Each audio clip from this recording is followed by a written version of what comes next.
J'allais oublier mon chapeau. Salut à tous les amis, j'espère que vous allez bien parce que moi ça va super et aujourd'hui on se retrouve pour une nouvelle vidéo YouTube, toujours dans ce décor magnifique, ce décor tout rose et tout de vacances. Mais écoutez, si ça vous plaît, tant mieux, mais moi je ne peux pas tourner à un autre endroit. Aujourd'hui on se retrouve pour une nouvelle vidéo qui est une review de Fantasyland pour savoir si ça vaut le coup, s'il faut y aller ou pas. J'avais fait la dernière review que j'avais faite, c'était celle de Nigloland, que j'avais faite aussi en face caméra. J'espère qu'elle vous a plu, parce que je ne l'ai pas encore postée, et au moment où je vous parle, je ne sais pas encore l'avis, puisque je ne l'ai pas encore posté, mais en tout cas, je vais continuer en faisant ce format face caméra, parce qu'il me plaît tout simplement, et que ce sera plus simple pour moi de vous parler ici, voilà. Donc on va pas perdre de temps, parce qu'il y a beaucoup de choses à dire sur Fantasyland. Je pense qu'on va commencer directement avec, je crois que vous connaissez direct, les coasters.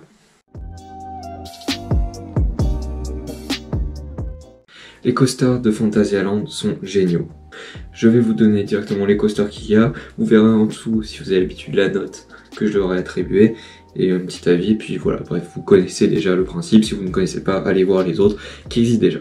Le premier coaster est Black Mamba. Black Mamba, je lui ai mis 16,5 sur 20 simplement parce que c'est mon inverted coaster préféré. Je le trouve même meilleur. Je trouve meilleur qu'Osiris tout simplement parce qu'il est fluide. Alors, il commence à secouer un peu, mais il est un peu vieux. Il est fluide, il envoie du lourd, il est très puissant. En plus, il a des roues nylon et le layout est génial. Bref. Mais si vous voulez un avis plus détaillé, j'en ferai peut-être un directement. Windjasphere, je lui ai mis 14 sur 20 parce que c'est une tuerie. Vraiment, je l'ai trouvé meilleur que Crush Coaster. Il est génial, la thématisation est cool, la musique de la gare, l'ambiance qu'on retrouve, les trains sont géniaux. Et puis vous avez vraiment un layout qui est complet, une first drop qui déchire des éléments, des tilts. Enfin, quand ça passe sur le côté, ça bascule et tout, c'est génial. Bref, un 14 sur 20, c'est génial. Windjass Force, je lui ai mis 13 tout simplement parce que je le trouve clairement moins bien que Fear. Il est plus mou, il est moins drôle, il est moins fun tout simplement, même s'il se ressemble beaucoup, donc il n'y a pas une grosse différence de notes. Colorado Adventure, je lui ai mis 12 sur 20 tout simplement parce que je peux pas lui mettre plus, parce que c'est je sais plus comment ça s'appelle. C'est un train de la mine de chez Vekoma. Je lui ai mis, alors 12 sur 20 c'est vraiment très bien parce que c'est un coaster qui est génial, moi je l'ai adoré. Mais bon, comme mes notes dépendent de classements que j'ai fait moi-même de mes propres coasters, il y a beaucoup de coasters que j'ai fait qui valent beaucoup mieux que Colorado Adventure. Donc je ne peux pas mettre une meilleure note, mais 12 sur 20, il est génial, foncez, c'est le meilleur Mighty Train que j'ai fait de ma vie. Vous avez Taron, je ne sais toujours pas, moi je dis Taron ou Taron, bref. Je lui ai mis 19 sur 20 parce que c'est proche de la perfection, c'est juste une dinguerie. C'est clairement un coaster, le reste des coasters que j'ai fait ils sont là, et Taron il est au-dessus, très haut, là-haut, là. C'est fou, la thématisation est dingue, la musique est folle, c'est la puissance, l'intensité, on n'a aucun moment de répit, c'est un coaster de classe mondiale et c'est mon top 1 et clairement il est largement, mais largement au-dessus des autres. C'est-à-dire que Europa Park, je disais oh Blue Fire, oh Silver Star et tout, ils sont géniaux, ils sont trop bien, c'est des tueries. Après je fais oh Stealth il est bien, et puis j'ai découvert Taron et bref, mais je parle trop donc voilà. Vous avez Rake, 11 sur 20 tout simplement parce que c'est un family coaster, en gros un boomerang coaster de chez Vekoma qui est très fun, mais ça reste un boomerang donc c'est assez court, mais il est très cool. Et Temple of the Nighthawk, j'ai mis 10 tout simplement parce que j'avais pas envie d'être trop méchant, parce qu'il y avait la VR et qu'avec la VR ça rend vraiment mieux, et tout simplement il est très cool, mais voilà, j'allais pas mettre plus, même si j'ai mis 10 grâce à la VR. Ce qui fait une appréciation totale de 9 sur 10. J'ai pas mis plus tout simplement parce que en termes de coaster, il y a des parcs comme Six Flags, tous les Six Flags, Cedar Point, tout ça qui ont un nombre de coasters faramineux et eux méritent d'avoir 10 tout simplement parce que quand vous avez Steel Vengeance, Top Thrill Dragster dans le même parc, que vous avez 20 coasters, bref ça mérite 10. Là, vous en avez beaucoup moins mais vous avez une qualité de malade, donc j'ai mis 9, ce qui est génial. Il y a beaucoup de coasters, c'est presque parfait, mais bon, il y a d'autres parcs qui sont au-dessus. Et maintenant, on va parler des Flat Rides, et oui, vous avez l'habitude.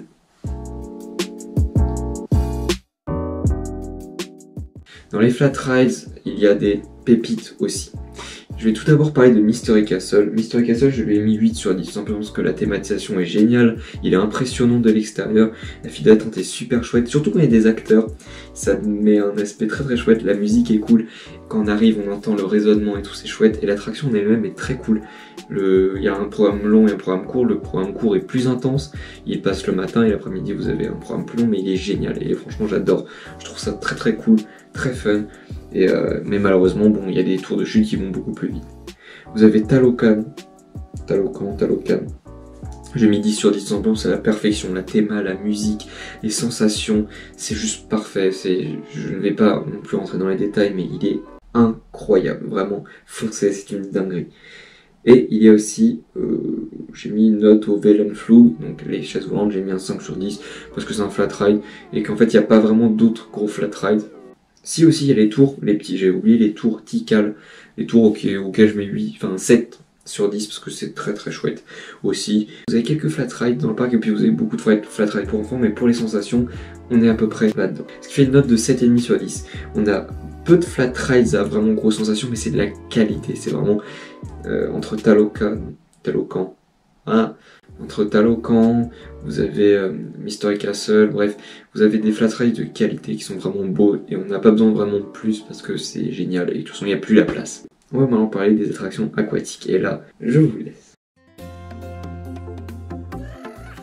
Les attractions aquatiques, c'est une tuerie dans ce parc, c'est génial. Je vais vous parler tout simplement d'abord de Chiapas. Chiapas, je lui ai mis 10 sur 10 parce que c'est la perfection. C'est pour moi le meilleur flume que j'ai fait. Il fait partie des meilleurs flumes mondiaux avec Splash Mountain ou avec le Dudley's Do Right Ripsaw Falls. Je crois que je l'ai bien dit. Dudley Do Right's Ripsaw Falls. Yes! Mais voilà, on a vraiment des super, c'est incroyable, la théma est folle, ça va en avant, en arrière, bref, c'est dingue, donc 10 sur 10, c'est la perfection. J'ai aussi le River Quest, pareil, je l'ai mis 10 sur 10 simplement parce que la théma est dingue et c'est super original, vous avez l'ascenseur, vous avez une grande chute, le tourbillon, d'autres chutes, bref, c'est parfait. Et enfin le Wako Bateau, j'ai mis 8 sur 10 parce qu'il est vraiment très chouette, une belle théma, c'est assez calme, mais bon, il est un peu moins bien que les autres. Et voilà, donc je pouvais pas mettre une note de fou non plus. Bref, pour les attractions aquatiques, j'ai mis 10 sur 10 simplement parce qu'il y a tout. Vous avez un flume, vous avez un raft, vous avez un splash battle. Il manquerait plus qu'il y ait un water coaster, mais absolument, ce n'est pas le but du parc. Et puis en façon, il n'y en a pas besoin parce qu'il y a déjà tout ce qu'il faut, donc 10 sur 10, c'est parfait. On va maintenant passer au Dark Ride. Et là aussi, il y a du lourd.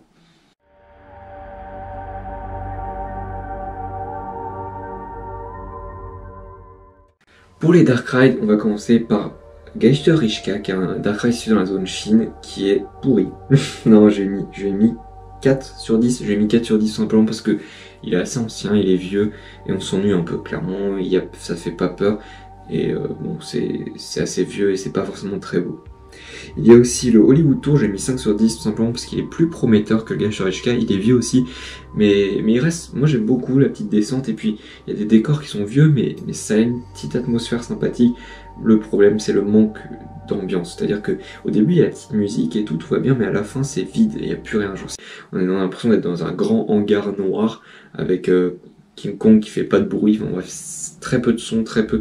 Il faudrait qu'il y ait de la musique et peut-être un peu plus de décor, mais c'est ça le problème. Mouse au chocolat, je mis 10 sur 10 parce que c'est la perfection, on a vraiment une ambiance géniale, une attraction qui est fun à faire, où il faut tirer et tout, bref, c'est génial, j'adore. Et on a une superbe ambiance, donc je lui ai mis 10 sur 10 parce que c'est super, c'est l'un des meilleurs Dark Rides le meilleur Dark Ride que j'ai fait, que bon, après il y a ceux de Disneyland. Et enfin, il y a le Fengju Palace, je lui ai mis 5 sur 10. Il est cool, mais il donne envie de vomir complètement. Contrairement aux autres Madhouse que j'ai pu faire. Et puis le pré-show est très long. Je veux dire, ils se battent et ils font bouger une statue. Waouh! Puis après, ils refont la même bataille, ils font bouger l'autre statue, mais comme les 4 statues, ça prend 20 ans. Au final, j'ai mis une note de 8 sur 10. C'est super immersif, on a des coups de cœur comme le Mouse au chocolat, mais on a aussi des bouses, enfin pas vraiment des bouses, mais des vieilles attractions qui vont être changées, normalement je pense, avec Geisterrichka qui devrait être changé. Bref, on a besoin de beaucoup de frais, de Dark Ride, un peu dans la même ambiance que Mouse au chocolat, peut-être un truc en bateau en intérieur. Peut-être Hollywood Tour on pourrait le rénover et tout, mais ce serait vraiment chouette. Mais sinon, j'ai rien d'autre à dire là-dessus. On passe tout de suite à la catégorie suivante. Et là, je vais vous parler des attractions pour enfants. Pour les attractions pour enfants, j'ai mis un 8 sur 10, tout simplement parce qu'on a beaucoup d'attractions pour enfants. Vraiment, il y a pas mal de choses. Dans la zone fantasy, par exemple, on a tout un étage avec les Winjazz. On a tout un étage de petites attractions. À Berlin aussi, on a plein d'attractions pour enfants qui sont vraiment très chouettes. Mais on a aussi, elles sont assez peu dispersées, c'est-à-dire que c'est vraiment sur les zones. Et voilà, mais je préfère, il y a plus d'attractions pour enfants dans des parcs par exemple comme Europa Park, donc c'est pour ça que j'ai mis que 8 sur 10, il y en a beaucoup, hein, vraiment beaucoup d'attractions très bien pour les enfants et tout, mais ce n'est pas au niveau de gros parcs, enfin de parcs comme Europa Park. Où est-ce qu'elle est ma fiche? J'essaie de chercher, ah c'est bon, c'est là. On va passer à la catégorie suivante. Et là on va parler de la thématisation. Et pour la thématisation, j'ai mis un 9,5 sur 10. J'ai mis un 9,5 sur 10 parce que les nouvelles parties du parc sont vraiment sublimes. Klugheim, Rookburg, bon, va être génial, mais Klugheim et faramineux. La zone Mexico, la zone Afrique, enfin, on a vraiment des détails de dingue. Je vous invite d'ailleurs à aller voir mon top 5 que j'ai posté avant dans cette même pièce. Waouh, pièce rose. Ouais, si c'est du rose, parce qu'il y a du violet aussi. Mais j'ai du mal aujourd'hui, j'arrive pas à parler. Je vous invite à aller voir mon top 5 des quartiers de Fantasyland parce que j'en parle et vous avez des belles images, mais les quartiers sont dingues, c'est magnifique. Mais il y a aussi le problème c'est que j'ai pas mis 10 tout simplement parce que d'une part, on a des parties encore un peu vieilles, quand on voit le Geisterrichka d'intérieur ou quand on voit Hollywood Tour, c'est des points noirs sur la thématisation et aussi un autre point noir que je voulais dire, c'est qu'il y a certains endroits qui sont un peu trop renfermés, c'est-à-dire que on a énormément de thémas mais c'est très petit. Donc des fois on aimerait aussi avoir des endroits thématisés qui soient un peu plus espacés. Même au niveau de la file d'attente de Colorado Adventure, c'est un peu vide. Mais sinon c'est très très bien, donc j'ai mis 9,5 parce que Fantasyland est quand même une référence dans la thématisation des parcs. Voilà.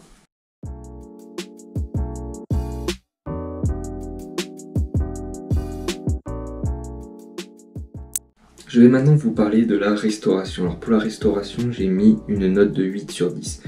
On a beaucoup, mais vraiment beaucoup de snacks. Dans la partie Berlin, quand vous arrivez juste avant d'aller vers Klugheim, tout ça, vous avez une grosse partie où ils vendent des currywurst, des chichis, et non pas des chichas, des chichis, des churros non plus. Voilà, vraiment beaucoup de nourriture. Et je voyais quand j'ai énormément de monde qui attendait. Donc il y a beaucoup de snacks comme ça, voilà, dispersés dans le parc, mais il y a aussi d'autres restaurants qui sont un peu plus élaborés que juste des frites et des burgers. Je pense notamment à la taverne au niveau de Klugheim qui est vraiment super belle. J'ai vu l'extérieur et j'ai vu un peu l'intérieur, mais vous pouvez prendre, voilà, c'est vraiment incroyable comment c'est beau, comment l'ambiance est chouette. Vous avez aussi le quartier chinois où vous avez tous les snacks sur le côté, enfin c'est vraiment typique et je trouve ça vraiment super beau. Bref, j'ai mis 8 sur 10 parce que la restauration est vraiment très bien. Mais malheureusement pour moi il y a un peu trop de snacks pour les currywurst, les burgers, les frites et tout. Il y en a pas mal, il y en a vraiment beaucoup. Mais sinon vraiment pour ce qu'il y a à manger c'est très très bien.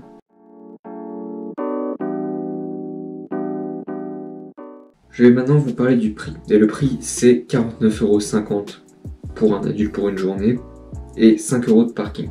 Alors j'ai plusieurs choses à dire là-dessus. Déjà c'est pour dire que pour comparer un peu les prix c'est à peu près le même prix qu'Europa Park. C'est en gros le même prix qu'Europa Park et le parc Astérix. Donc on est sur une gamme de prix qui est très raisonnable pour un parc comme celui-ci, étant donné les attractions que vous pouvez avoir et la thématisation. De plus, il y a une offre qui est souvent faite, c'est le deuxième jour gratuit. C'est-à-dire que voilà, au final vous avez payé environ 50 € la place, mais pour 2 jours. Et ça c'est vraiment super, parce que c'est ce qu'on a fait en fait, on y est allé, on a attendu, on a pris nos tickets pour le deuxième jour, et tout simplement, c'est pas cher. Et puis c'est vraiment chouette, on a un prix qui est très abordable, alors si en plus on paye pas le deuxième jour, c'est génial. Vous avez aussi des offres avec les hôtels, donc vous pouvez avoir des ERT sur Taron et Reik, où vous avez des horaires privilégiés, donc ça aussi c'est cool. Puis en plus vous avez des réductions, vous payez beaucoup moins les journées sur le parc. Et dernière chose, le parking, vous n'êtes pas obligé pas obligé de payer les 5 € du parking, tout simplement parce que vous avez, bon, le parking, vous payez 5 €, mais si vous remarquez, derrière, nous on était dans une location qui était dans une ville, pas Brûle, mais loin de l'autre côté. Du coup, les voitures arrivaient du côté de Fly, et nous on arrivait de l'autre côté, là où il y a le pont de l'autoroute, on arrivait de l'autre côté, et si on marche un peu, mais à quelques minutes à pied même pas, on avait des places qui n'étaient pas payantes, juste pour une petite forêt derrière pour se balader, et on s'est garé là, et on a attendu tout simplement que... on a attendu, on s'est garé, puis on a marché 5 minutes, vous voyez dans le vlog que je fais par où on arrive, et tout simplement il y avait personne, et les gens arrivaient loin de derrière et tout, mais non. Donc c'est vraiment abordable, vous n'êtes même pas obligé de payer le parking, donc c'est très très bien pour le prix.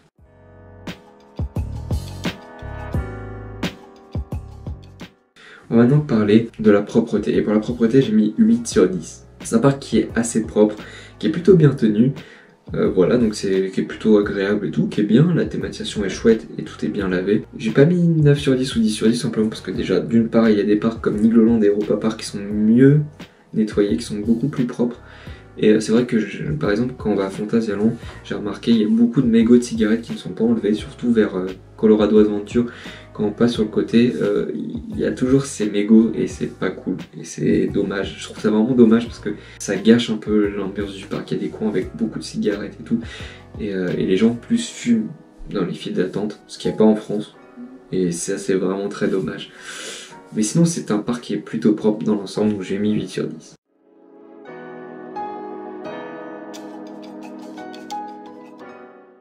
Et enfin, on va parler du fonctionnement. Et le fonctionnement, j'ai mis 10 sur 10. Le fonctionnement est vraiment nickel, on n'a pas de problème technique, ou alors très peu. Quand une attraction est fermée, elle réouvre très vite après. Moi, je me souviens qu'il y a eu un problème technique dans la journée sur quelques attractions, sur Mystery Castle, mais ça a duré 5 minutes. Il y a eu aussi sur Talocan qui a été réparé. Petite anecdote sur le fonctionnement qui m'a bien plu, c'est que Talocan était en rénovation au mois d'avril et tout.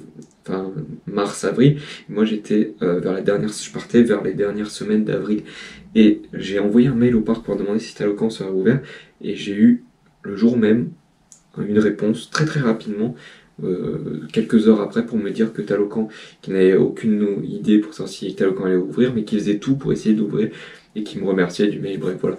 Donc vraiment ça c'était une attention très cool, ils ont répondu très vite et au final Talocan était ouvert et en très bon état quand on y allait et tout était réparé. Dès qu'il y avait le moindre souci technique, ça allait très vite, donc le fonctionnement, nickel, 10 sur 10. Et ben on va passer tout de suite à la conclusion. Ça passe vite, hein. Alors pour conclure, je vais vous mettre les points positifs, les points négatifs, donc comme je le dis souvent, et puis ensuite je vais vous mettre une note, parce que sur la vidéo d'avant, sur celle de Nigloland, je n'ai pas mis la note, malheureusement j'ai oublié de la dire, mais je l'ai mise en commentaire, normalement si j'ai pas oublié. Et là, donc, je lui ai mis une note. Je ne vous le dirai pas. Vous allez attendre que je dise les points positifs. Les points positifs, c'est que c'est pour moi l'un des meilleurs parcs, voire l'un de mes parcs préférés. Il est à ex-aequo à peu près avec Europa Park. Mais voilà, c'est l'un de mes parcs préférés en Europe. Il est beau, il est incroyable. Enfin, la thématisation est dingue. Les coasters sont fous.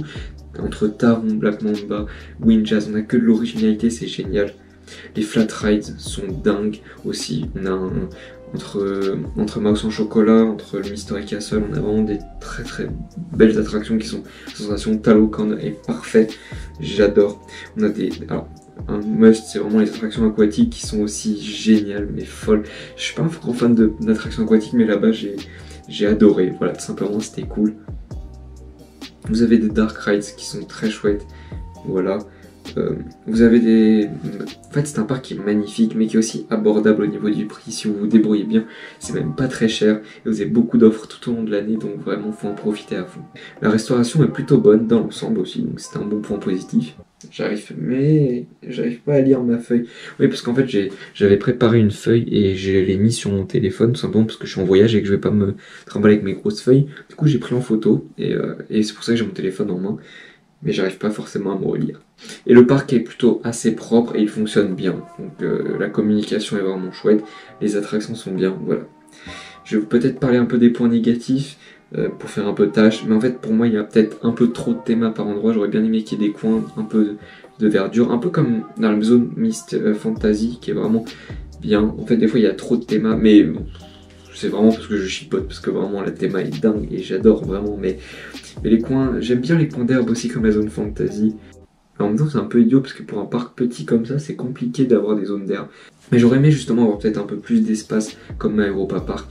Mais bon, on a un parc qui est vraiment très très beau, donc je vais pas chipoter. Il y a certains endroits qui font un petit peu vieillot et un peu sale. Comme je vous ai dit, la zone Colorado Adventure, derrière la file un peu cachée, c'est un peu...